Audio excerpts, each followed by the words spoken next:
নমস্কার, ননদ বৌদির আড্ডাখানে আপনাদের সবাইকে স্বাগত জানাই। দেখুন, আজকে আবার চলে এসেছি একটা নতুন ভিডিও নিয়ে।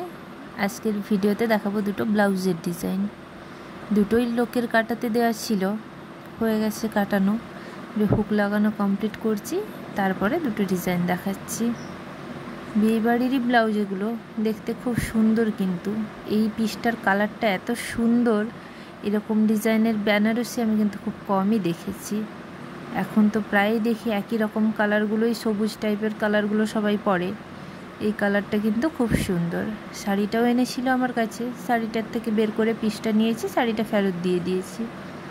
কিন্তু এই পিসটার কালারটাও এত সুন্দর, আর পুরো পিসটাতেই কাজ করা। দেখুন, এটা পিঠের ডিজাইনটা অনেকটা লেস দেওয়া ছিল, পাড়ের দিকটায় একটা হাতাটাই হয়েছে যেটা, আর বাকিটা পিঠের বর্ডারের জন্য আর ওপরের দিকটায় করে বসিয়ে দিয়েছি, যেটা সামনের গলাতেও দেওয়ার জন্য কুলিয়ে গেছে। আর এটা একটা নর্মাল সিল্কের শাড়ি, তার ব্লাউজটাও খুব সুন্দর হয়েছে, আর কালারটা এটার কিন্তু খুবই সুন্দর দেখতে। এত সুন্দর লাগছে এই ব্লাউজটা দেখতে। অল্প করে একটু সরু লেস বসিয়ে দিয়েছি সামনেটায় আর পিঠটায়। কেমন হয়েছে কমেন্ট করে জানাবেন সবাই কিন্তু। নমস্কার।